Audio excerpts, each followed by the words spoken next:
У каждого есть 5 копеек и 2 минуты. Вот мои 5 копеек за 2 минуты. Хей, с вами Грант Кардон, автор бестселлеров по версии New York Times. Сегодня я хочу поговорить с вами вот о чем. И сегодня я как никогда настроен поговорить об этом. О самопожертвовании. Самопожертвование – такова цена успеха.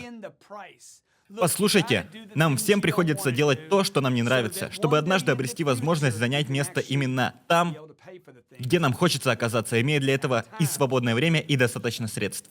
Знаете, я уже 3 дня нахожусь вдали от дома. 2 города, 3 дня, я вымотался, я устал, я соскучился по своей семье, уж поверьте мне. Я знаю, каково это не видеться со своей женой и детьми по 2-3 дня в неделю подряд. Это просто ужасно, это просто убивает меня.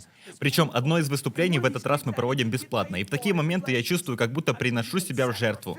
А потом мой секретарь говорит, что у меня запланирована еще одна поездка. Ты прилетаешь ночью, в 13:30 проводишь презентацию, но вернуться в тот же день не получится, потому что рейсов не будет. Это же безумие. И вот кто-то из моих сотрудников подходит ко мне и говорит: «Грант, мы все должны чем-то жертвовать». Да я постоянно чем-то жертвую. Я уже сыт по горло этим вашим самопожертвованием. Я устал, я вымотался, с меня хватит. Но затем я вдруг вспоминаю слова отца: «Сын, делай то, что тебе не нравится, чтобы однажды заняться тем, о чем мечтаешь».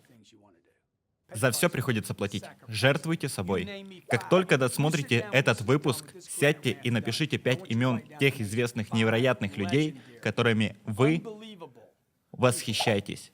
И с готовностью вам отвечу. Каждый из них чем-то жертвовал.